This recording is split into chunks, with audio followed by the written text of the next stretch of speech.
Yo, what's going with y'all boys, man? Today we got another banger video.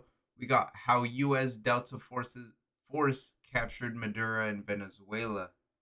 Now, if you guys don't know, the United States, they conducted an operation in Venezuela to capture the president of Venezuela. Now I think they captured his wife too. They captured his wife too. I don't know if they're charging her with anything. Um, but he just had court yesterday, so Monday, January 5th. I don't know if they're charging her with anything. I don't know. Um, but he is facing federal charges, so obviously he's going to be taken into federal court. There wasn't no cameras allowed, but they did like draw out pictures of Maduro. Um, but anyways, man, let's see how they captured Maduro. How do you capture a high-value target when the whole world is watching? You create a masterclass in deception. The CIA set the stage with a single building as bait and filled the sky with 150 aircraft to create a deafening sonic shield for the helicopters to drop Delta forces. F-35s lit up the perimeter, turning night into day.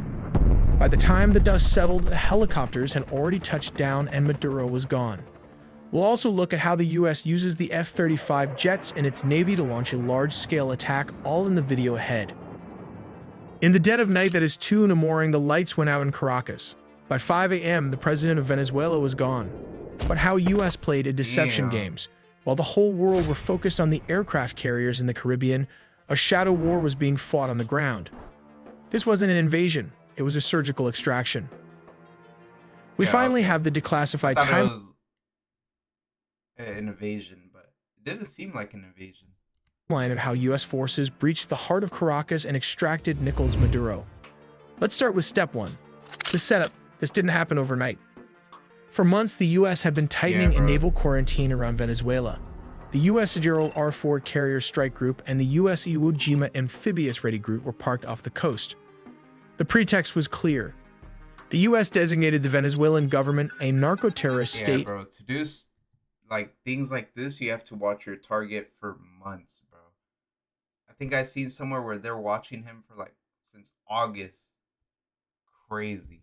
Specifically targeting the drugs lords, but while the Navy squeezed the coast, intelligence assets were tracking one man.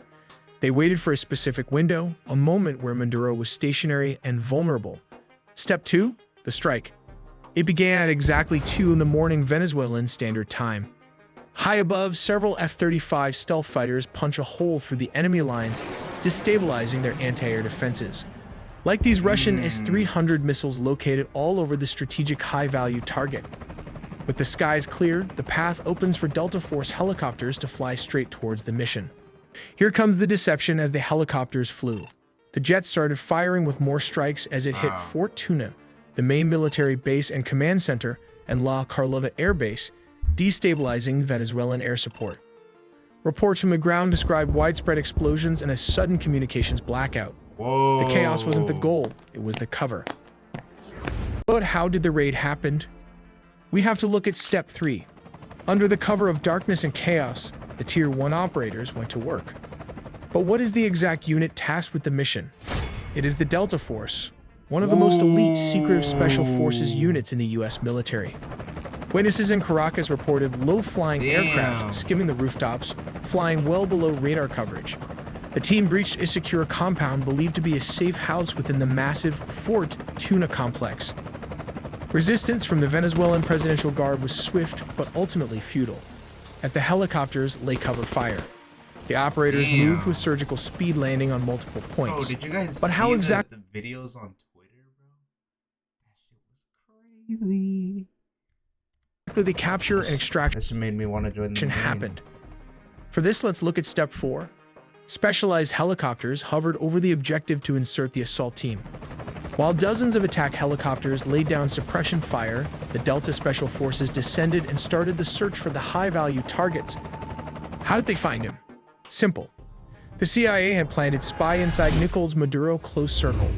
While back in the US, Delta Force built an exact replica of his safe house, rehearsing the raid until they could do it blindfolded. While operators breached the room so fast, his security could not even react to the situation as the sound of flash grenades disoriented the security guard. Using blowtorch, they caught him before he could even lock all the doors. Maduro's shock and awe froze him as Delta Force breached the compound. Nicolas Maduro and his wife, Celia Flores, were physically secured. This wasn't a negotiation. They were detained and immediately moved to the extraction point. These aircraft are capable of performing urban extractions from buildings and refueling in midair. Crazy. Within minutes, they were airborne, leaving Venezuelan airspace and heading to a secure floating staging base in the Caribbean. Literally took them like this Operation Southern just to extract them, bro. Spear has changed the geopolitical map of South America overnight. But wait, before after the extractions, there were reports of F-35 jets also leading the tip of the spear for the attack. We'll look how the United States used F-35 jets instead of F-16s for operations in Venezuela, because this is a well-organized and militarized Venezuela has positioned advanced Russian S-300 missile systems, Chinese radar networks, integrated Russian air defenses, and Shahed drones along its borders. This creates a highly... So I heard that they used something about Russia's equipment, but I didn't know they had China equipment. Lethal and challenging environment that older S-16s would struggle to survive. As stated, around 150 aircrafts and a massive 8 U.S. destroyers were stationed there. It also has 3 amphibious aircraft carrier and surveillance plane to turn it into a massive command and control juggernaut capable of overcoming a modern military's air defenses.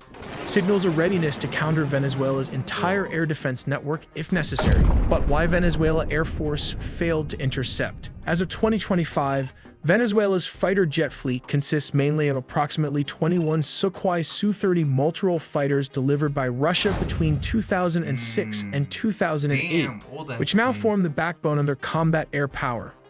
Additionally, they maintain about 5 operational F-16 Fighting Falcons from an older batch, including 3 single-seat S-16As and 2 two-seat S-16Vs.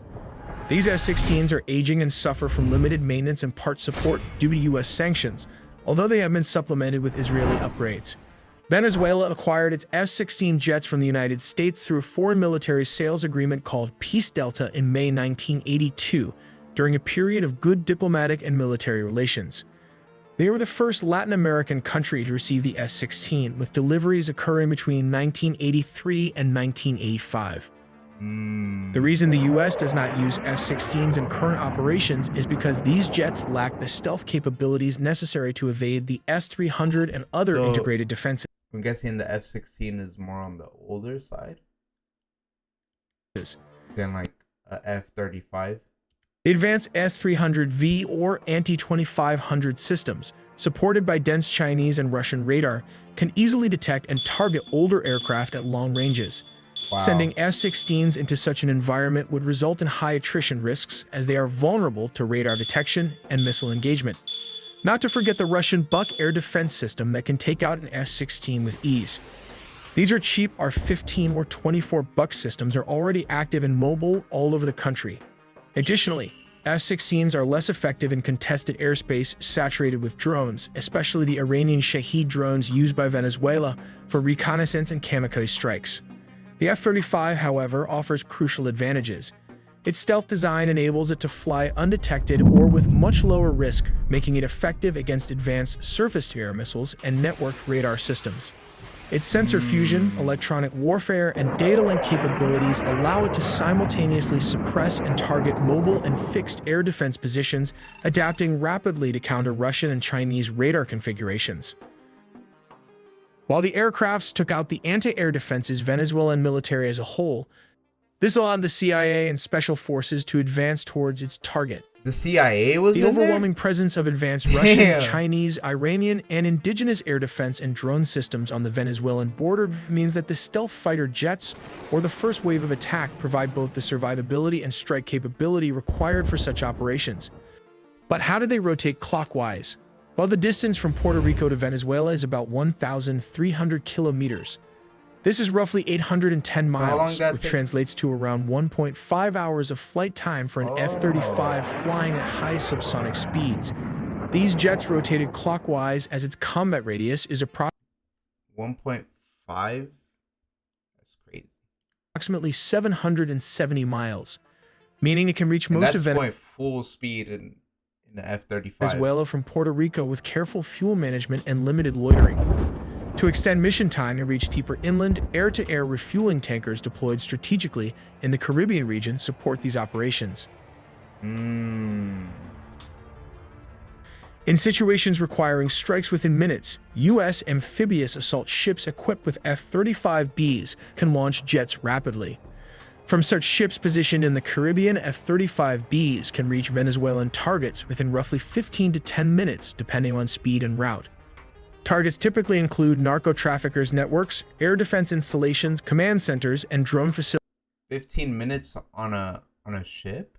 facilities, enabling flexible sea-based strike options against both Damn. Venezuelan That's fast. I wonder if they're going full speed as well. military and criminal infrastructure. In essence, the F-35 deployment by the U.S. near Venezuela redefines military capabilities in the region. It combines stealth, advanced sensors, electronic warfare, and networked operations to overcome sophisticated air defenses and maintain Bro, the persistent technology on jets. We need to watch a video about it, bro. Because it amazes me. air superiority and rapid strikeability against a broad spectrum of targets in Venezuela.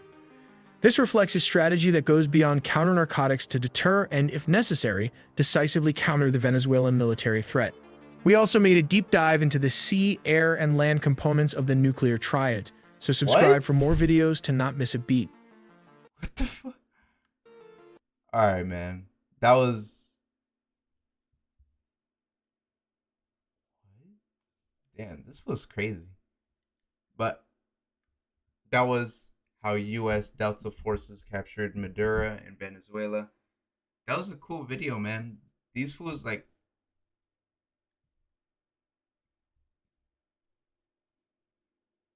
Bro. It didn't even tell us how long it... Did it tell us? Bro, I don't know. But it took them, like... I'm guessing, like, it was, like, an hour to capture him. Which is fast. But anyways, we're at the end of the video. If you guys are new here, please hit the subscribe button. And if you guys enjoyed the video, please hit the like button. And yeah, I'll see you guys on the next one.